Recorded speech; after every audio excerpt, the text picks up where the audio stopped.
I got to ask you this though, both of you, like to Matt's point. There's a reason, in my opinion, the collectives are becoming a little more hesitant to throw that bag out there when we have a portal that's open. It seems like 27 times, 24/7, 365. So when these guys are bouncing after they get a bag or an offer, it seems like I would be hesitant as a money guy as well, Carl, to throw out money. So we got a huge issue. With a lot of these collectives, though, one of the reasons they're hesitant is because a lot of them don't have the money that people think that they have. And so you're asking guys to keep writing checks. Even when you're talking about millionaires and billionaires, they're only going to write checks so many times. There was a defensive lineman in the SEC last year. I'm not going to name him or the school, but he went to the pros early. And when him and I talked, I said, why are you going to the pros, bro? You got a day 3 grade. You need to go back to school. Well, he was promised $400,000 and didn't get one check. This is at a big-time SEC program. A lot of these guys are not getting paid. A lot of them don't have their agreements wrote on contracts. There are SEC schools right now that are not able to make payroll next month for their collective. They're out raising money right now so they can pay the bills of the money that they've already promised out. So the collective model is not a sustainable model either, because those guys are not working with the amount of money that people think they are. But the players are kind of out of whack because they believe everything they read on the internet and they think everybody's making $1 million and they're not. And there are several players that are just too embarrassed to say, I don't really have no money, bro. I haven't gotten paid anything that I was supposed to get paid. And I even forfeited my Pell Grant because I'm supposed to be getting paid this amount of money. And I'm really Carl, stuck out there right now. It's not just fucking spat. Just spitting. We've been saying this. I told Matt, I said, if the kids really knew and a cat set them down and that actually cared for the kid and not just goddamn chasing the bag as a coach and leaving from job to job, which I think they should be able to do as a grown man because they've earned that right. But at the same time, if you're going to promise a kid and leave them, I think you're a coward and you're a liar to a bunch of kids who you use as a piece of meat in this meat market. But to your point, I'm like, dog, we're talking about this. The average NIL deal is $350. See, nobody wants to talk about it, and no one wants to bring it up because you see Caleb Williams, Shedeur Sanders making $2, $3, $4 million. But when it's $350 in that locker room, to Matt's point, and I'm looking at the left guard as the backup, and I'm looking across, and I'm hearing Nick Saban rip my ass, and then I'm looking at him like, hold on, I just protected your Heisman quarterback on a natty, and I make $400. Like, I'm leaving. I'm going to speak on this on personal experience right now, being a business owner that works with kids in NIL, okay? My own guys that I've been working with since they were 14, 15, 16 years old that go to college and play their asses off, and a lot of them they're in the NFL, okay? I can't get my own college guys to appreciate the worth of $1 with my own body bag, the 60 equipment company. So my deal is I'll send you a bag. It's worth $1,000. I'll give it to you. I'll give you a promo code. And then every time you sell a bag, whether you're Trey Zune at Texas A&M or you're Cole Taylor at West Virginia or you're Jake Wiley at Houston or whoever, or you're Josh Bates at Oklahoma, like whether you're one of these big time guys that started for one of these schools. Cole Taylor was second team all Big 12 last year. Going to be a draft pick. So Trey Zune started 40 straight games at A&M from Fort Collins. Fucking big tackle as an athlete. Is going to be a draft pick. I can't get them or the NIL collectives because it's a bunch of smug assholes who just want to deal with multi-million-dollar deals to understand the benefit of starting somewhere. Like, I want to see if you can handle this part of the business in order for me to give you more money and more responsibility as a business. And then once you have an NIL deal, it feels the next NIL deal. And all these kids are so goddamn smug, and their parents are so smug. And the coaches and the NIL people, not the coaches because they're not really involved. The NIL people are so smug. I sent a bag to Trey Zune to Texas A&M. They won't even allow him to put it on social media, and they won't allow him to do the media deal or the NIL deal because it didn't go through them. Well, I thought this was name, image, and likeness. He's one of my players before he was at Texas A&M. In fact, I sent him there. So my thing is, like, if the kids don't understand the starting point, if they value of $1, if they can't put a value of $1 on the table, exactly, How can you expect, if you can't make $100 and humble yourself that way and show you can sell something with your name, image, and likeness, how in the hell are you ever going to make $1 million? Street, what's up with you, baby?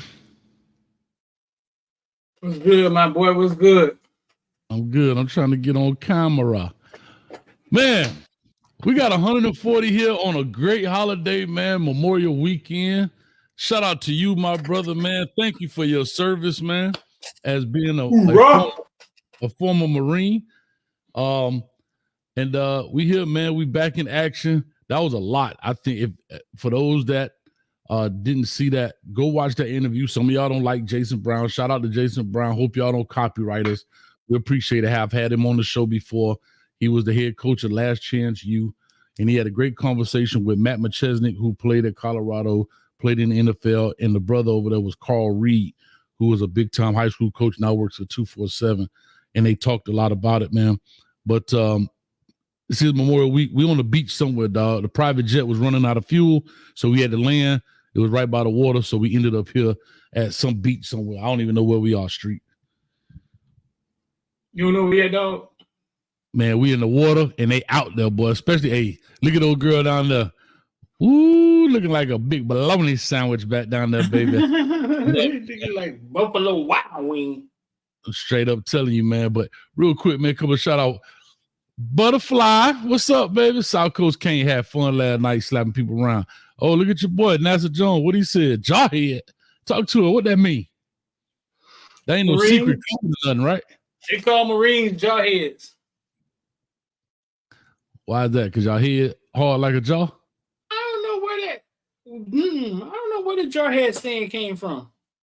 I saw the movie with Jamie Foxx, the Jawhead movie. So I figured that's what it was, man. Got Cold Pepper in the building, man. We got let me see who else in the building. Lou in the building, Butterfly in the building.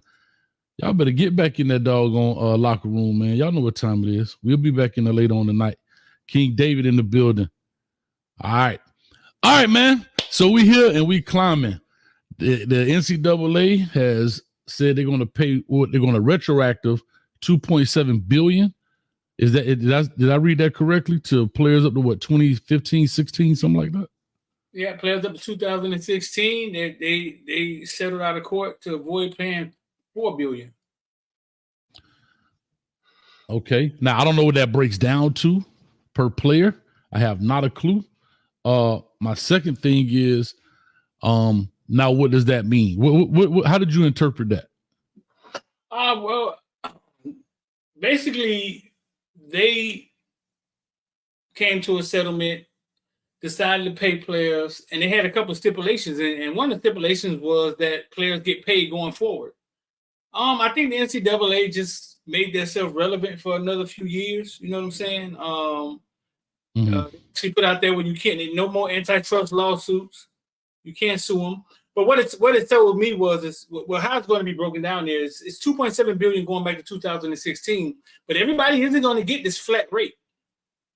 It's the impact that you had at the school at the time, and they're going to come up with some type of equation to pay them that way. So, like, maybe I read something like they're going to, based on their stars, based on their stats, based on their, like you said, the impact to the game, accolades like Heisman Trophy winner, this, that, and the third. Before we get to the future earners, I guess my question is, I guess when I first hear it, my mind says the rich get richer, right? Because if I was an upper echelon player, if I was a top player, and that doesn't mean all of them made it to the league. Don't get me wrong. But does Joe Burrow need that money? Like, you see what I'm saying? His impact. He was a quarterback of that year or whatever the case may be. He's in the league, got paid. He's paid millions and millions of dollars. What does he need? A higher stack than maybe the guys who played and now working everyday 9-to-5 jobs? This is not welfare, Hayes. This is real life. Ah, aha. Hey, what they say? Aha. I'm glad you said. It's I'm not glad you said. it's not the food stamp line. This is real life. I'm glad you said. Joe Burrow earned it at LSU. It's his. I agree. Mm-hmm. I'm just wondering because now as you move forward, that clip we just played, what they're saying is moving forward, everybody will receive the same. You're not getting paid from my understanding. They will all break it up from my understanding and what the conversation they were having. Again, I'm referencing their conversation in that interview. It's about an hour long, but I encourage everybody. I don't know how you feel about Coach Brown or whatever, but go listen to it because it's a great interview from 3 phases. You got a guy that's coached it, a guy that's played it, and then a guy that has analyzed it from the high school ranks too. And so they all bring their own perspective to it, and I thought it was awesome. But yeah, let's go into the forwards, man. Let's talk about what does it look like going forward. No, see what I think is, and nothing is cut in stone yet, but I think the model of going backwards, the reason they're doing it that way is because that's how they're going to do it going forward. I don't think everybody's going to get the same. I've read that everybody won't get the same. Okay, and I think that's maybe what Jason Brown was saying, the coach was saying when he said, right, I'm getting $350 and I'm protecting your Heisman dude. Like, what's up with this, bro? Well, I'm not getting more money. You know, I'm out here protecting. And he said something interesting. The average NIL deal is worth $350. And that sounds about right on average. Average, yeah. When you say, I love how people play with numbers, right? Like, yeah, average, yeah. I could believe that. Well, the reason that I think it is important because, like Carl said on there, was everybody thinks everybody's making millions of dollars. Because people always say, boy, these players got bread now. No, it's a handful of them that got bread. Yeah, that was interesting how he said that. Like, you got dudes giving up their Pell Grants, not getting paid, too cool to say they didn't get paid. Bro, I mean, let's call it what it is, though, dog. Like, it's grown men in suits taking advantage of kids, not understanding business. Of course. It's capitalism at its best. Yeah. Think about it. If somebody ever came out and said, Dion promised Jordan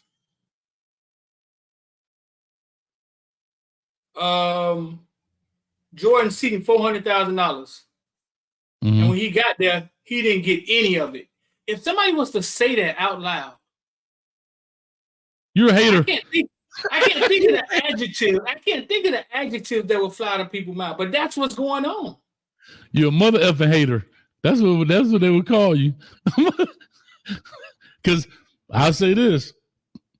There's some of that going around already, not just Colorado. You just clearly saw he said a big SEC program, but I have heard some of that about that at Colorado as well, because to their point, the collectives are writing checks they can't cash, right? Thinking they're going to get money in the future, thinking they're out fundraising money now, trying to pay for payroll. As that thing went on, they went on to talk further about it, that you got collectives out here right now trying to fund future payrolls because they don't have the money. And like he said, these billionaires, they're only going to keep cutting checks, but so much now. This ain't just, like you said, this ain't welfare. When you just keep coming because I got $1 billion don't mean I'm going to just keep giving y'all money. You know, these guys are billionaires for a reason because they know how to keep money. Right.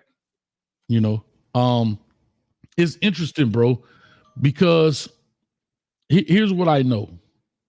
As I looked at it, listened to a lot of people, I think the biggest problem is the NIL / collective.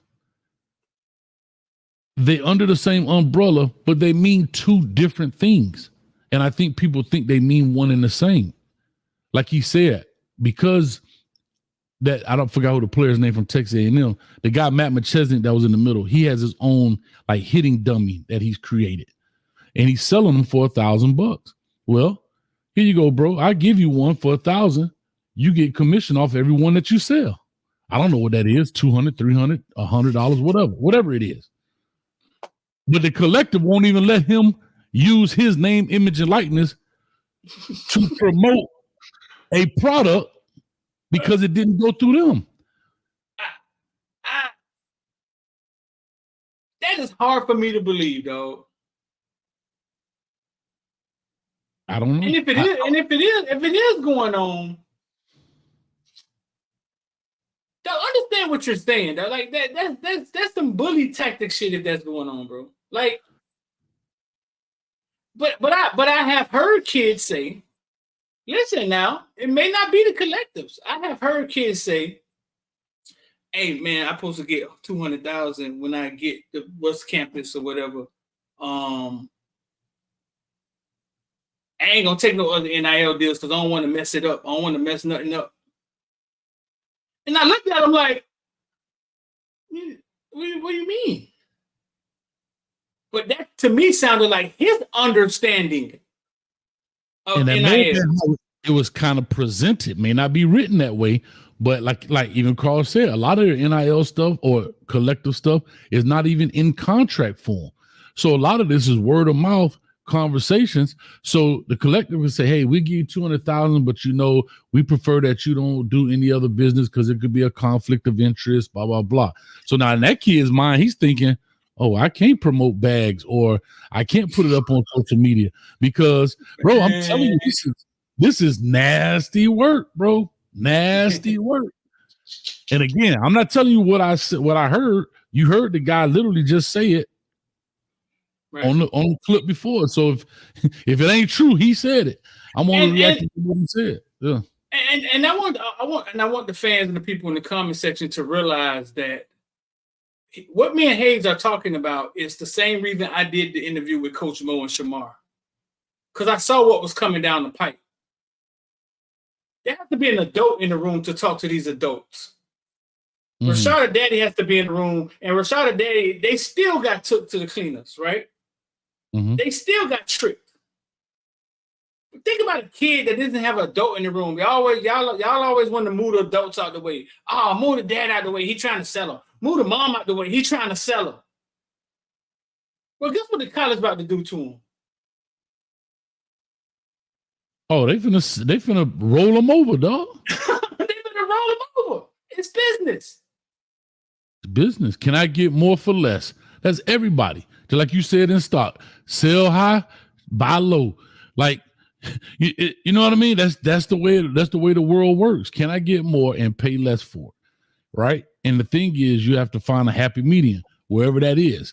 Where I feel like I'm making enough and you feel like you're paying enough and we can meet somewhere in the middle.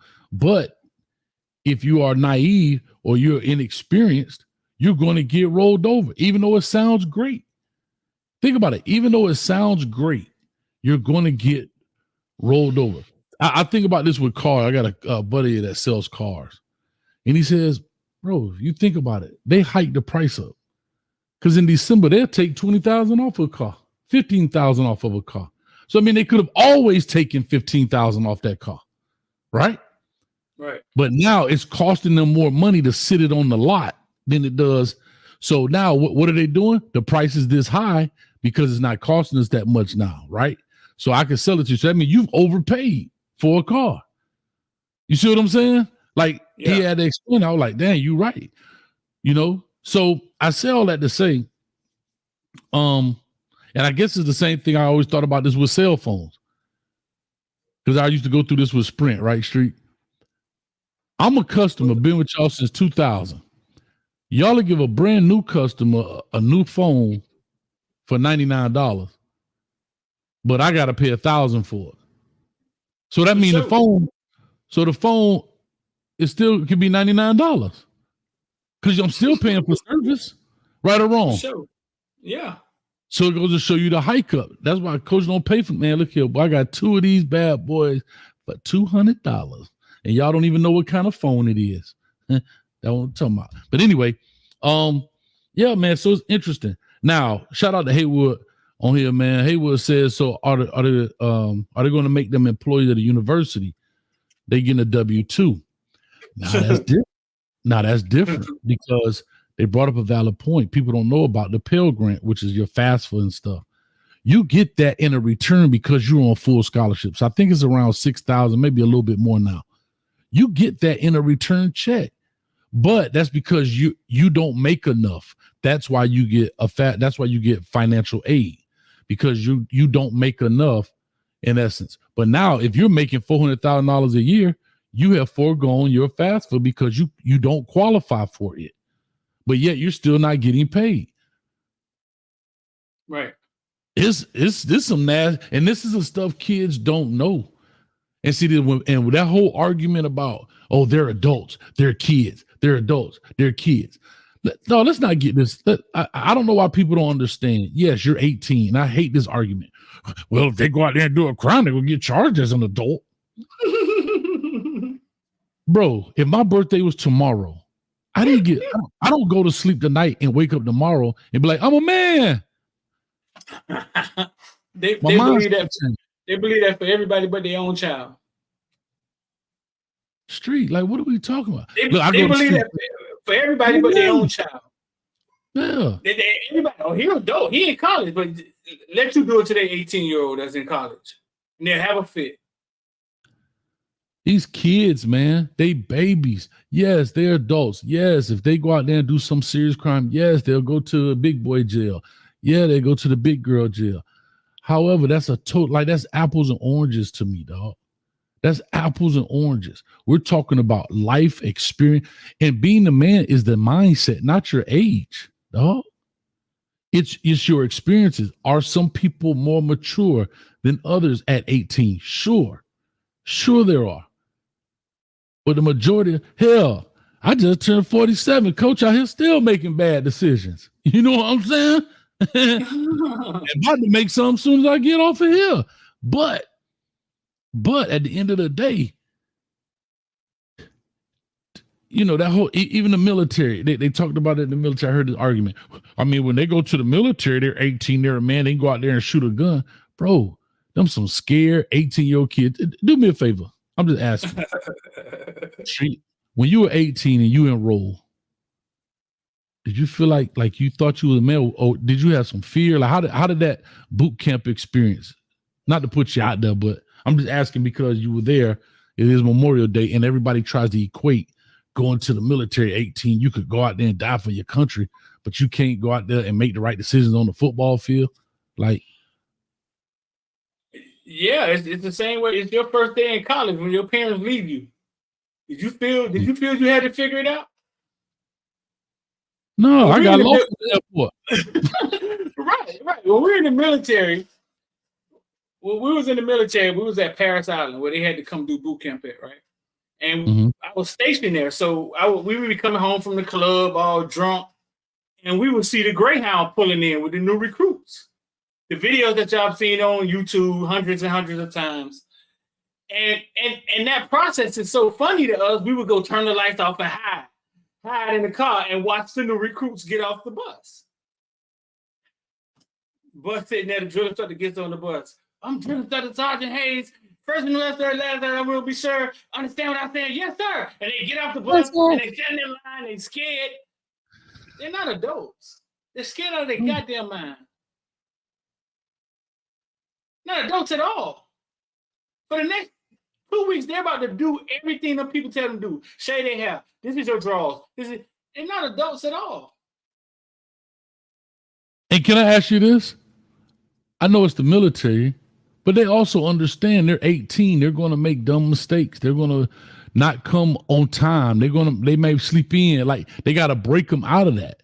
You understand what I'm saying? And the military is structured different than the world. It's a different type of structure.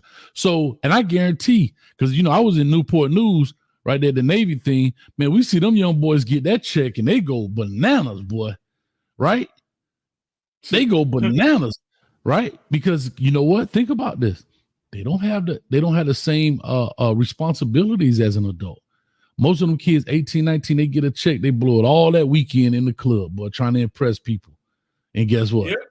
Go back and work for another 2 weeks and get another check and come back. And boy, when you see you know when that ship come back in, you know it's back in, Cause boy, them boys stay off in a club. You know when they back. You understand what I'm saying? Like you could tell the young ones, right? You know what I mean? And when they gone for that 6 months, boy, the club be peaceful. It be peaceful. Right.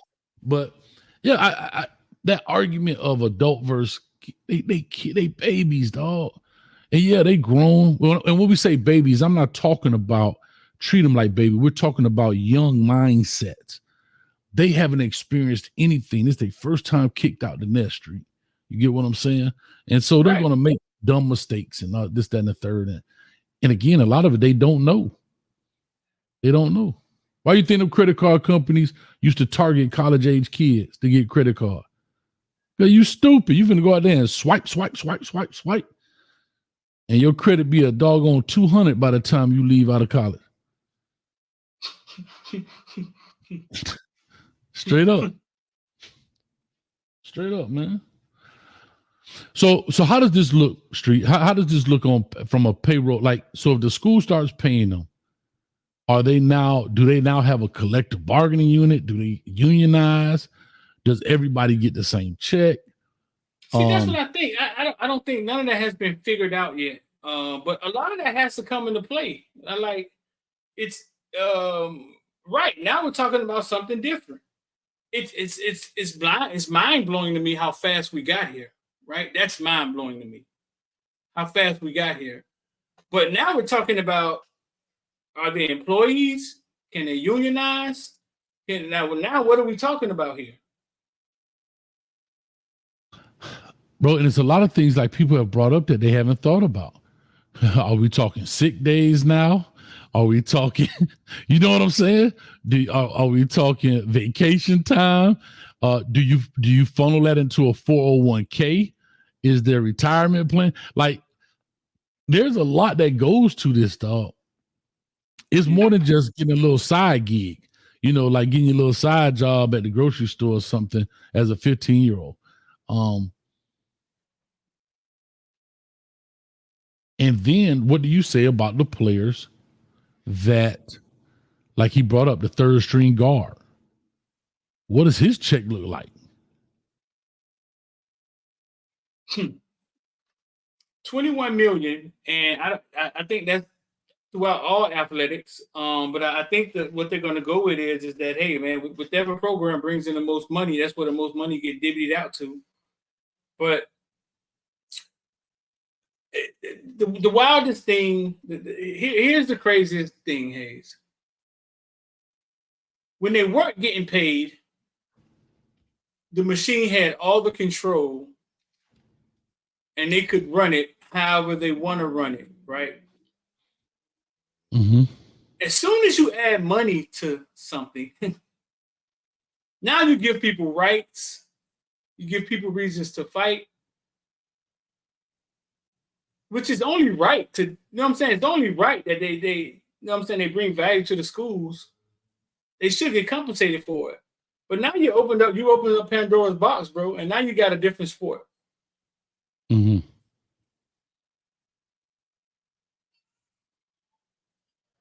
So are we going to see colleges drop these other sports? Is this what's about to happen? Olympic sports. I remember I brought that up on a couple shows back, that eventually these colleges will start dropping Olympic type sports, right? Gymnastics.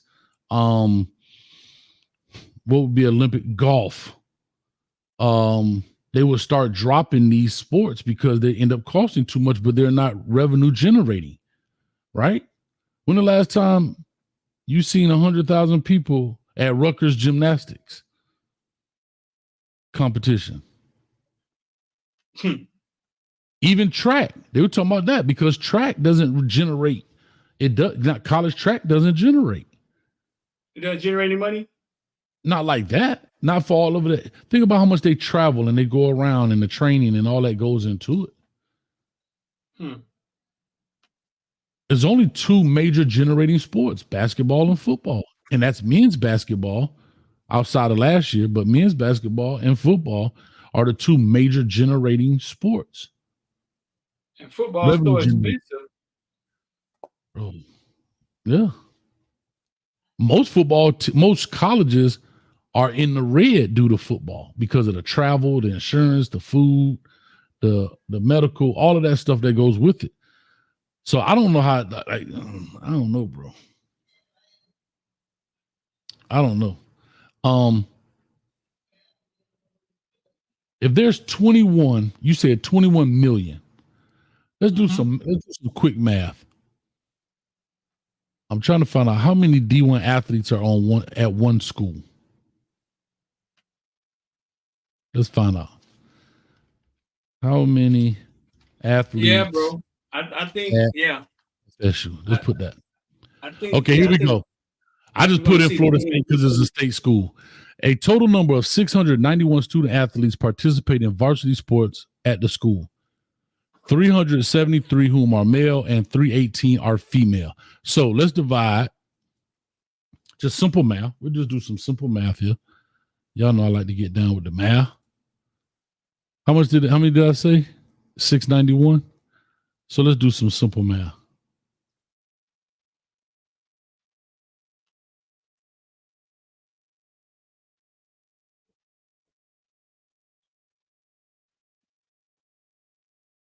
Come on, calculator, where you at? All right, here we go. So if you did divide all of that evenly, that's $30,000 a year. With all the D1 athletes? I just picked Florida State because I knew it was a public school and that stuff is probably record. So Florida State has 691 athletes on campus of all of their programs. So if you divide 21 million over all 691 athletes, it's $30,390.73. What you think about that? Well, for the most part, it ain't bad. The problem is, what does that now look like? Are they eliminating NIL as well when they do this? See, that's the question. I'm not mad at that. But if you're going to eliminate NIL, then people like, let's just pick a guy, Travis Hunter, Caleb Williams, they nowhere near can make the money in which they're worth. And that's the problem.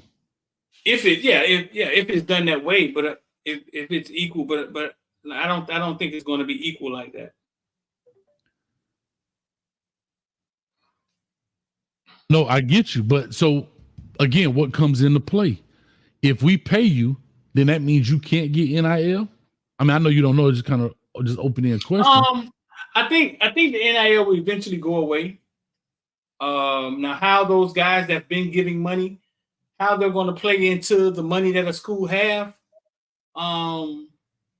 it may come around it may happen another way.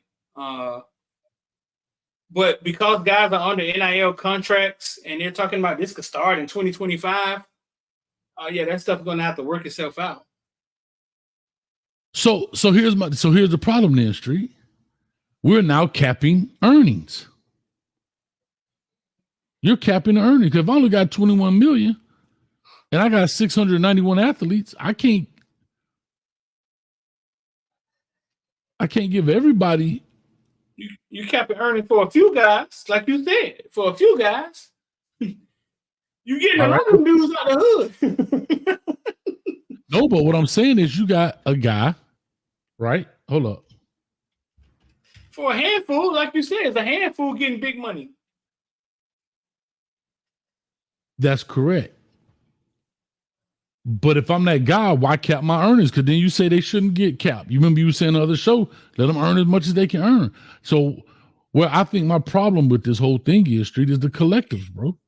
I think the collectives are the problem. That's just my opinion. The collectives, and we just heard them say, in which I kind of already knew, they're writing checks they behinds can't cash. These kids are not getting the money that they're promised.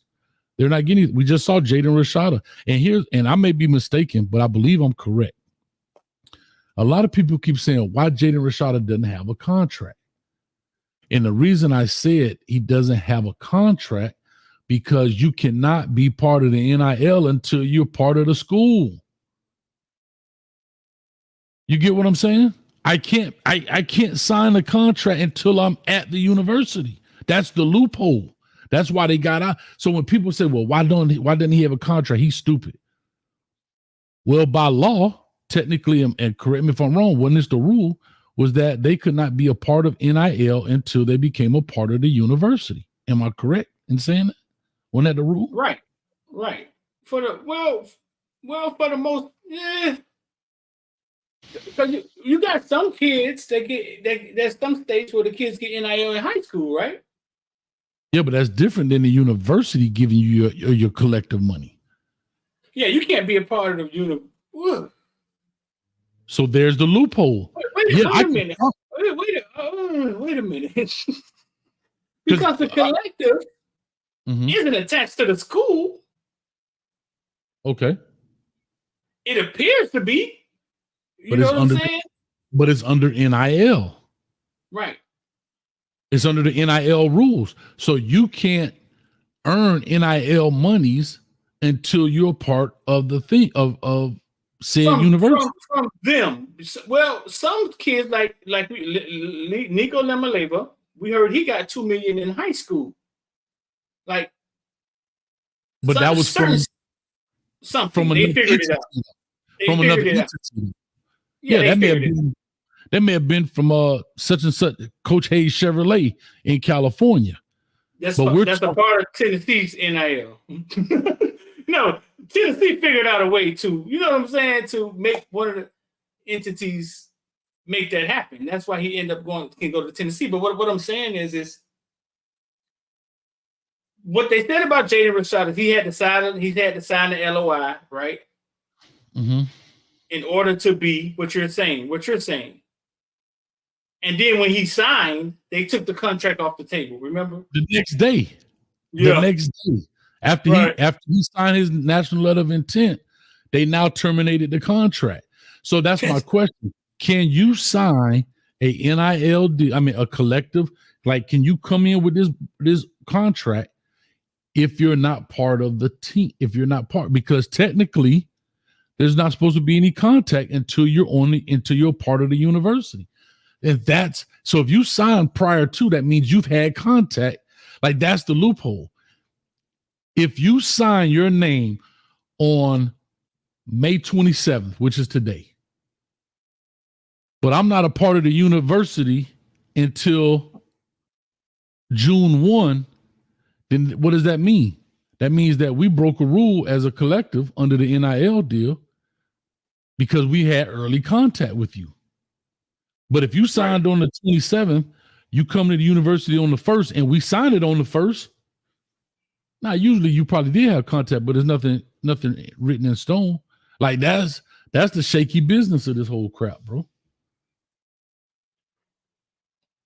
And right here, David Williams says Carl Reed said there were signed agreements with Rashada.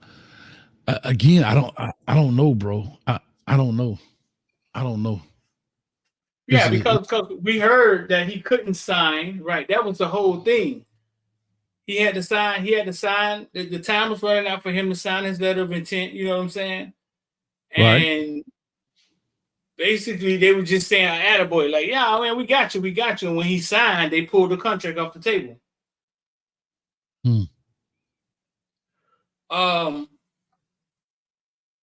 This is some nasty work, dog. That's all I know. No, bro, it's parents being forced to do business, right? It's parents being forced to do business when, I mean, they probably should have lawyers and yeah, they got to start. They have to start gearing up. I go back to my interview with Mo, bro. That's why I interviewed Mo, and I wanted the people to ridicule Mo, call him a whatever they want to call. That's not his real dad. He's a handler. But I wanted that conversation to start because Tamar Stewart can't negotiate with Jimbo. Somebody got to be in the room and be like, Jimbo, that's some bullshit. I'm just saying, period. Hey, it's like he has no clue how to navigate the game. Who is he? Shamar Stewart. Like he wouldn't have a clue. Yeah, he doesn't have a clue. Well, he's 18. He's an adult. He should. Come on, man. Get out of here. People nuts, man. Right. Matter of fact, wake up and slap them cats, man. I ain't pressed the button. Did I press the button? Yesterday's my bad. Press the wrong button. Shit out of here. Nah, but therein lies the issue, right? And then I hate to say it like this, but this is also the reality.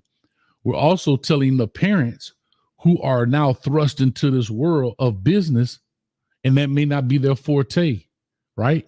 So now overnight, they have to become NIL experts, right? That's just like us saying, man, you should know the law. Bro, every time we get in the car, we probably break 7 or 8 laws that we didn't even know about. Every time we get in the car. I got my driver's license 30 years ago. I ain't looked at a doggone driving book. You know how many laws done changed since then, bro? like, you know what I'm just saying? Like, so to them, to the parents, I hate to say it, yes, you need to be more invested, but maybe you just don't have that bandwidth, I guess the right way to say it, to do that. That's not your forte. But then do you go get somebody? Do you get the attorney? And NIL stuff is so new. Is this attorney even good at it? Like, is he even good at it? Or is she even good at it? Bro, yeah, man. I listen, Hayes, I've watched parents get on campus and maybe the coach that recruited them is gone. They was promised this amount of money. Money ain't coming. You go talk to Coach Greg. Coach Greg seen to Coach Calvin. Coach Calvin. I don't seen it, bro. So what do you do at that point? You're at a prestigious D1 college. You probably never dreamed your son to be there. You're missing out on $7,000 a month. You don't know when it's coming. What do you do? And you probably your first time on a college campus. I mean, just being for real, not trying to be funny. And so you and them, you like, oh my God, my son get to come here. You right. What do you do? Right. What do you do? No, we ain't playing. We ain't finna play against Texas A&M on national TV till we get our 7th grade. No, it's nasty work, man. But it's business, and nobody wants to talk about how the schools are doing the kids. Everybody want to talk about Jaden Rashada's dad. Right. The one that's standing up saying, hey, listen, that was some bullshit y'all did. Right. Yeah. We want to talk about him. He's the money hungry one. Right. Because here's the deal, right? Again, they always say it's 3 sides, right? Your side, my side, and the truth. But let's just take it at face value because this is what we know so far. And Ruiz kind of said, no, that's not the truth, but we don't know that either. Jaden Rashada was supposed to get the $9.5 million. And Florida comes and said, we're going to give you $13.8. Bro, I'm sorry. For a $4 million difference, I'm in there yelling, go Gators too. I mean, I'm just calling it different. It ain't like we talking about $40 difference. I'm in there talking about, but think about it. That's a lot of $4 million is enough to make a kid go. But a $4 million addition, you don't think that, like, people don't think that's enough to make somebody flip from a school and change your mind? Listen, when you see a Jeremiah Smith not signing until 11 o'clock that night, right? Uh-huh. Because people got to stand on business. You know what I'm saying? Yeah, somebody just leverage too. And somebody told him he had the leverage. That's no different than JTT. I call him JTT, the D lineman that was at he's at Ohio State now I want to say he's out of the state of Washington. JT Mamolo, I think he's a Polynesian cat. I can't say his last name. I always jack it up. But remember, he didn't sign his thing until June. He didn't sign his national letter until June. Really? So, here's the beauty of it. And a lot of people don't realize this. Once you have that leverage, you're that guy. Okay, people normally see it this way, Street. They have scholarships out there, and if I don't sign, I could lose my scholarship. Well, if the college signs the financial aid agreement for, you are on scholarship for that university. Like they are now tied to you. So he had all 5 of the schools. I forget what other 4 it was. Ohio State. I'm just calling something. Ohio State, school 1, 2, 3, 4. They all signed, like he was that good that he signed. They all signed, and they were tied to him. Now he got to pick which one of the 5 schools he wanted. He had the leverage. Right. Versus a lot of guys think, well, like they did Jaden Rashada. Man, look here, if you don't sign, dog, we out of here. See? So Florida held the based on that story, Florida held the leverage. See, there you go, Jimmy. Moment of silence. We got a baby cross. We got moment of silence. We got a cross on the beach. Half beach and one cross on the beach. Moment of silence. Well, oh, all right, it's over. She had the pole. She done went under the tent. Yeah, I missed it. Real quick, JTT got financial aid papers from several schools, then just signed the financial aid paper from Ohio State. He didn't bother signing in. Yes, that's exactly what I was saying. That's exactly what I was saying, that he held the ball was in his court, but it's only a handful of kids that can do that. It's not, out of your recruiting class of 25, bruh, you might have 1 kid, maybe 2 kids that can do that. OG Kane, what's up, baby? It's crazy. It's crazy out here, man. I'm telling you. It is. It is. And I know we try to inform the fans a lot, man, and have them open their eyes. But I mean, the bottom line of it is that most of the fans just watch for their team to win, and they don't want to hear. A lot of them don't want to hear like what's going on, like with the players. They could care less. They just want their team to win. That's it. Their team can't do no wrong. They want their team to win. Something go wrong is on the players. But for the Hurricane fans, if it was your child and you had to go in there and negotiate with Mario Cristobal, and you're a fan of the Hurricanes, like think about how difficult that would be. To stand fast and play money games with Mario, and you look up to him. You know what I'm saying? Think about how difficult that is. It's almost like you got to wear 2 hats. Yeah. And I'll say this too about these young men. A lot of them too don't want to be disrespectful. They respect authority figures. They respect their coaches. Yeah.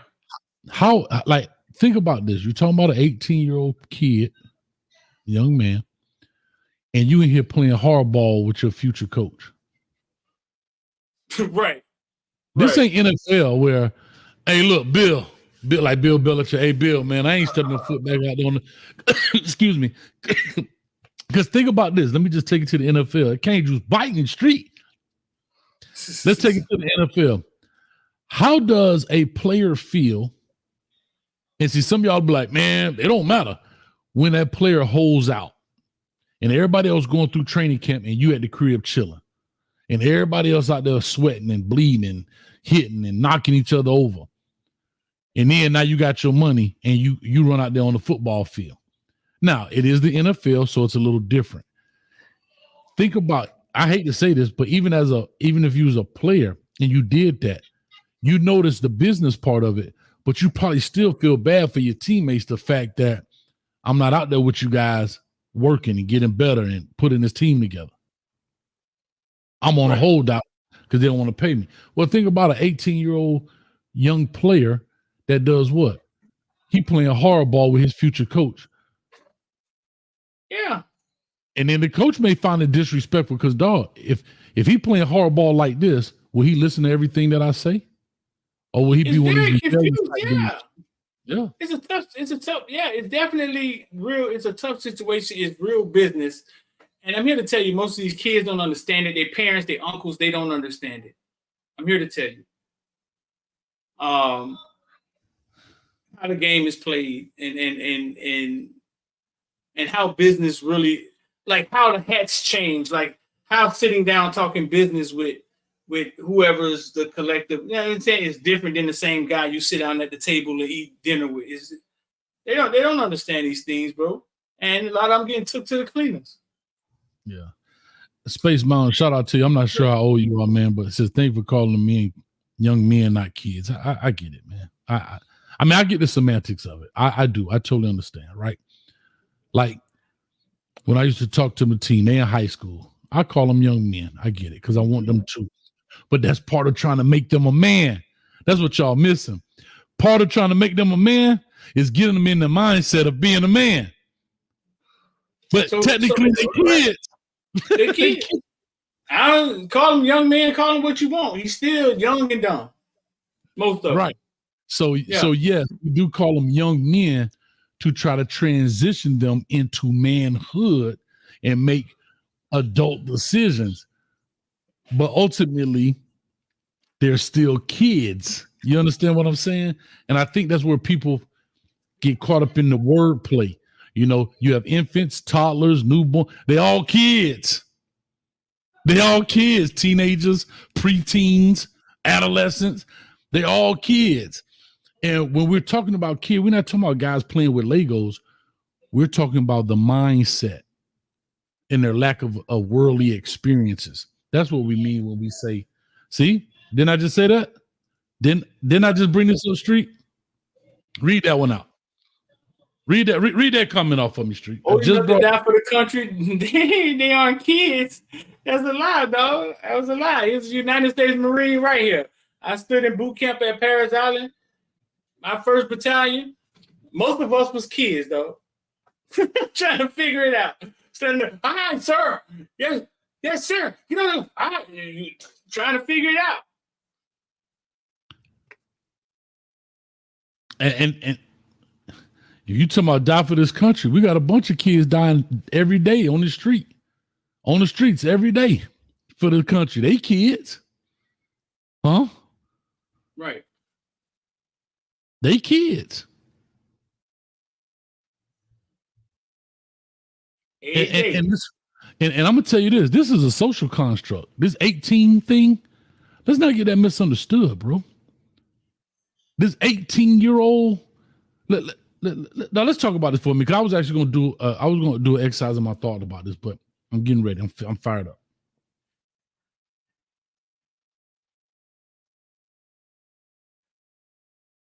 $18-year-old is a social construct. That's what we had decided.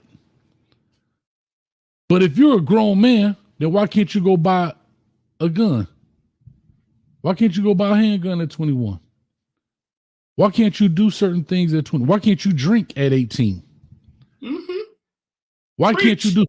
Because they know mentally, can you handle? Hell, most of them can't handle it at 21. Mm-hmm. At 21, I said I was going to take 21 shots of tequila. I got to 17. Your boy was out of there. Throughout the day. I got to 17. I was out of there. But 18 is a number.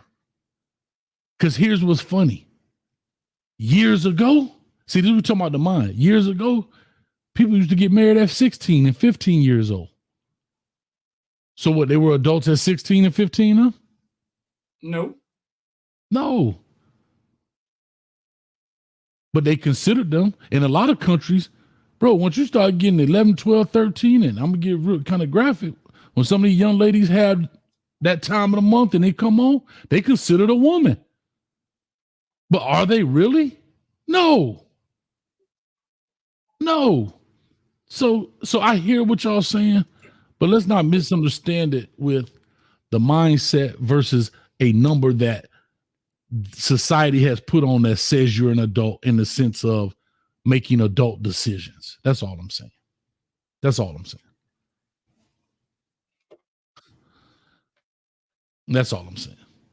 All right, Street. The only way I make people understand that is I just tell them, well, what if it was your child? That's the only way I make them understand that. Because as long as you're talking about other people's kids, they don't have that empathy. They don't have that, you know what I'm saying? They the same dudes yelling at the 20-year-old kicker walking out through the tunnel. You fucking suck. They them guys. Right. I get it. So hey, before we get out of here, bro, I got a question for you. Oh, with them coming up, hey, we're gonna pay the players. We don't figured it out. What does this says to you? Is this good or bad? Like, what does this says to you that they're like, okay, we figured out a system to get this done. After 2 years of NIL and me saying, man, I want to see how high I go. This thing, the Wild Wild West, and then boom, they fix it. Or fix it or mess it up. What does it say to you? Okay, there's two parts to this. First thing it says to me, and I always thought this, the NCAA gave y'all what y'all wanted. I'm going to show you what it's like with no rules and no structure. You want it? Here, right? No rules, no structure, here. I'm equated to, you know how you were a shorty street and you tell your mom, I want to stay up late. I want to stay up late. I want to stay. And she let you stay up to 2, 3 in the morning, but she wake your behind up at 6 o'clock to go to school and you dead tired. And then you start realizing the importance of sleep. Right.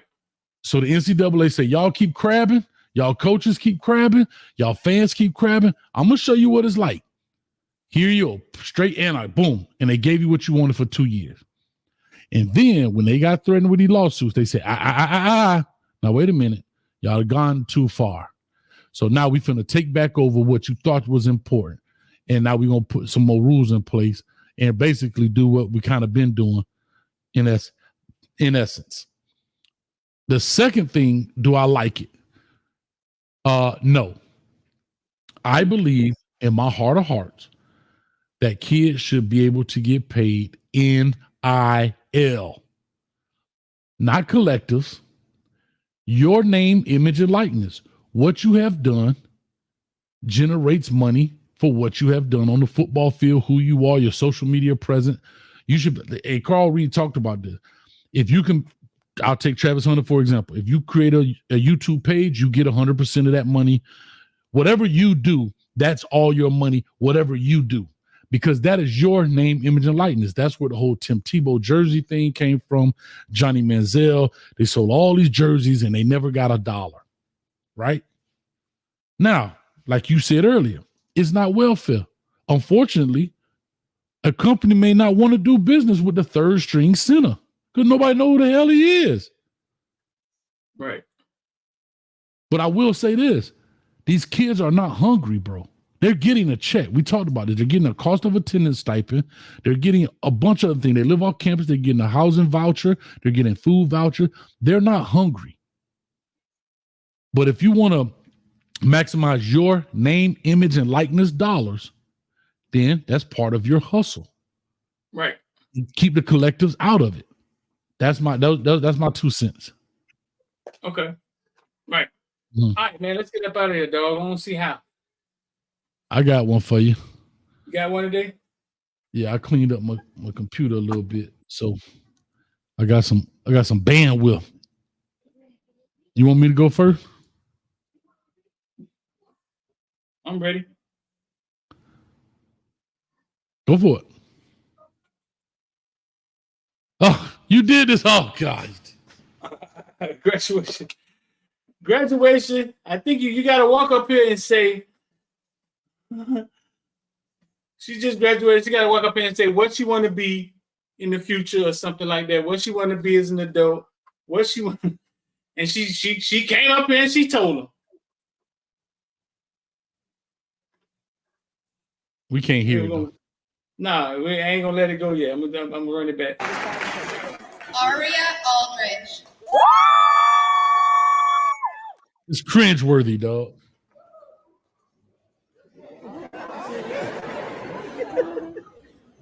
I want to be pregnant. Boom. That's it. Bar low. She got a low bar. Simple. When I grow up, I want to be pregnant. Simple life. Aria Aldridge. Oh, no, we gotta put it back up. Oh, my bad. Simple life. One more time. Aria, what you want to be when you grow up? I want to be pregnant. That's it. Straightforward. To the point. Aria Aldridge. That's it.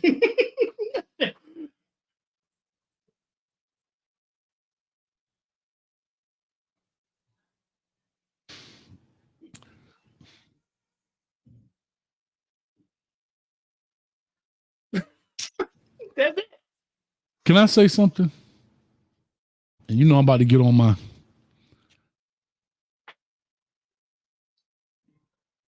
her saying that and doing that, there's an issue somewhere. But I think we have a bigger issue. People posting that foolishness. It ain't no different than when the dude shot himself in the head.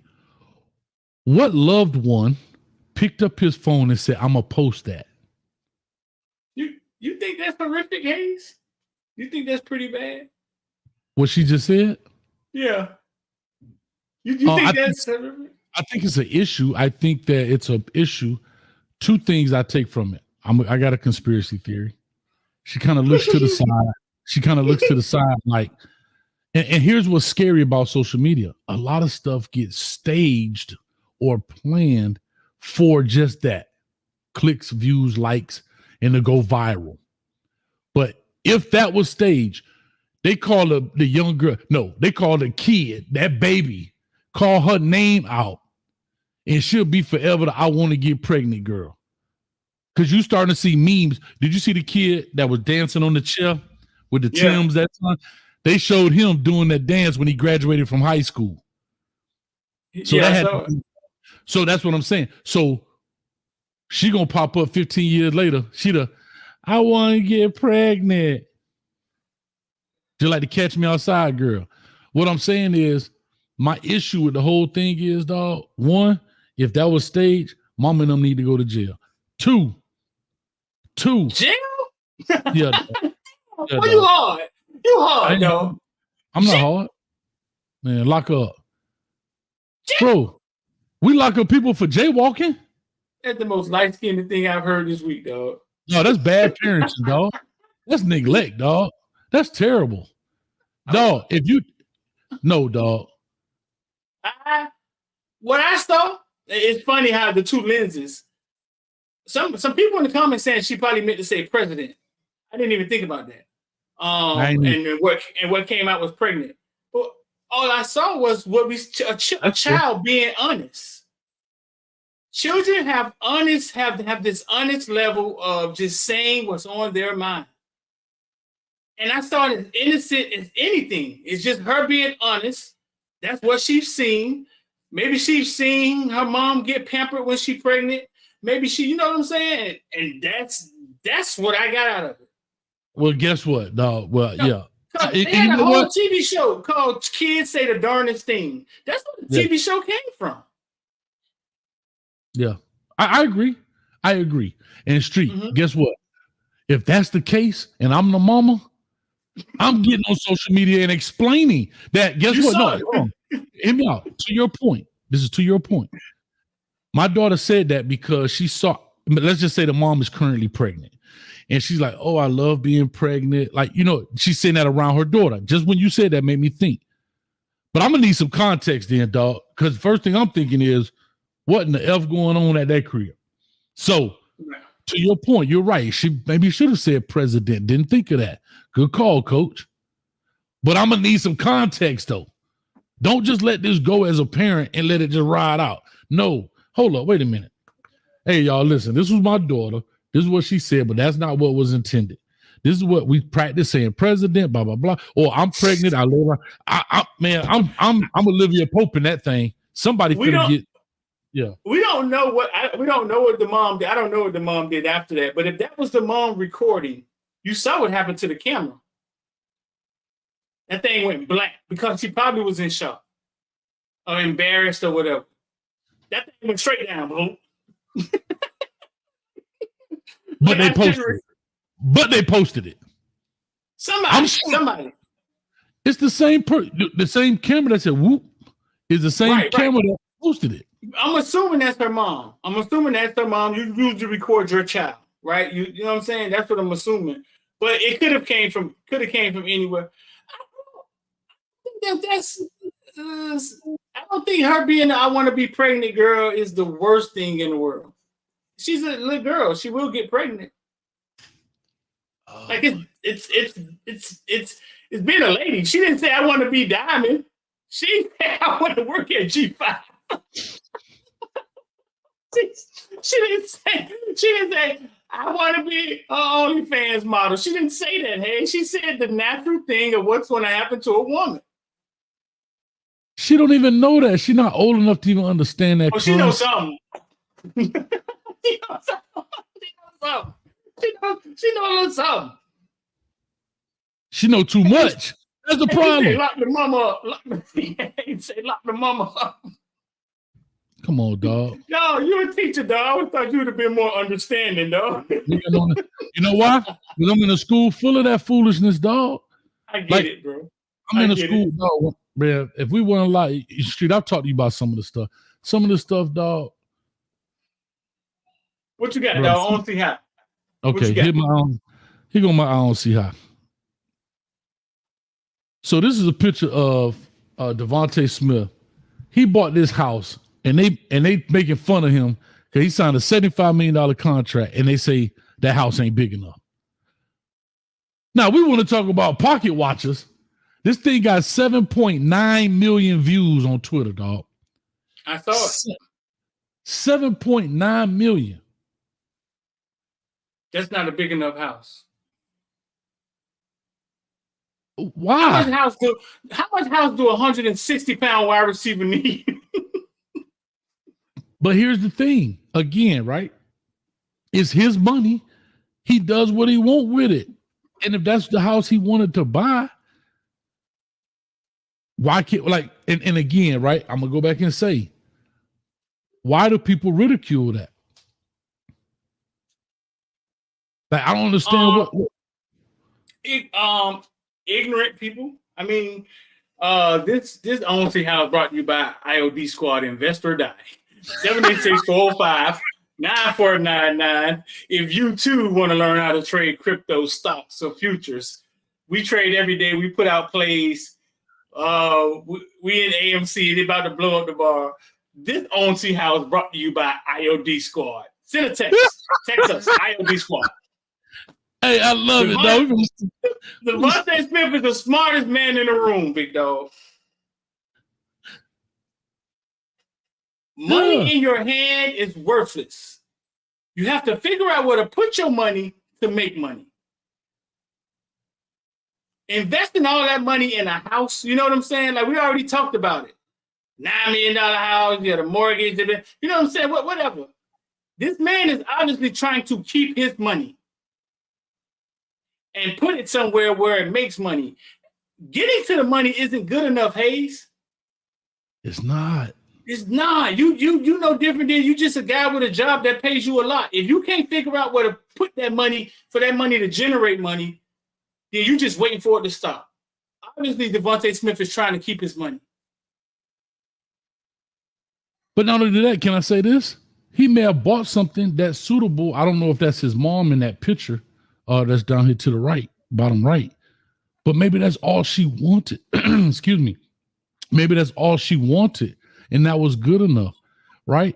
That doesn't mean it's his home, right? That could also be an investment property. The area may be up on the rise, and guess what? In 5, 6, 7 years, that house goes from 250,000 to 500,000 because it looks like there's nothing else around there. If you notice that, if you look around it. It may be a neighbor to the left and right, but behind it, I don't know. But I just don't understand how we attack people for the craziest things, bro. Because that's our mentality. Trump put two rappers on stage with him to get the black vote. That's what they think of us. Yeah, that's what they think of us. Because yes, we like ignorance. Like, we like dumb stuff. We like spending money. We like being consumers. We like storing our money and not growing our money. I'm sorry. I don't know how that wasn't. I don't see how. Can we make that the third one for the day? Bro, where's that video? Somebody show it to her. This man had little pump up there. It wasn't a little pump. It was Steph G. No. I'm saying he's had little pump up there in 2020. I put in rappers. Oh, he done had everybody. I'm trying to see. All right, here we go. Oh, y'all ain't like my IOD Squad transition. This Only House brought to you by IOD Squad. Bro, we doing that every day. We all. It's because you have $5 million. It's because you just got a $5 million contract don't mean you got to buy a $3 million house. Damn right. Yeah. All right. This is my I don't see how. Real quick, New York rapper Chef G joins Donald Trump on stage. I like that. I want to get that done. Trump say he wants some gold teeth. One thing I want to say. One thing I want to say. They always gonna whisper your accomplishments and shout your failures. Trump gonna shout the wins for all of us.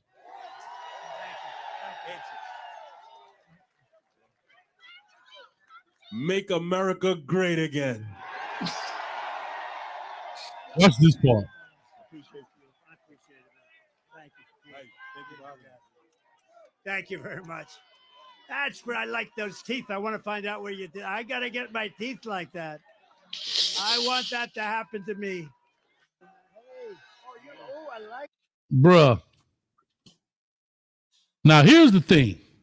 I ain't mad that he got the rappers. The question is, Street, I got to get my teeth like that. Here's the question. Who are those guys? And what do they have going on? What was it? Chef G was two rappers out of New York. They were blowing up in New York, bro. Had big money.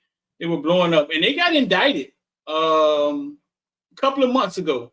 I think they're under investigation right now. I think they've been indicted for the same stuff, bro. Over 100, 170 indictments, a couple of murderers. You know how they do them. They link them in with some gang and they just put all the charge. But yeah.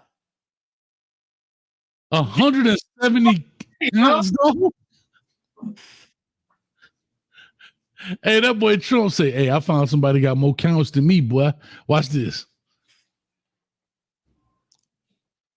Oh, my God. Anyway, I didn't want to bring that. I couldn't let that ride for the day. I had to make that happen. It says Chef G was released after 14 months behind bars. Chef G was released April 22nd. After 14 months of being behind bars. Chef G said they thought I was dead. And them boys get right on stage and support Trump. It ain't about what you know, who you know.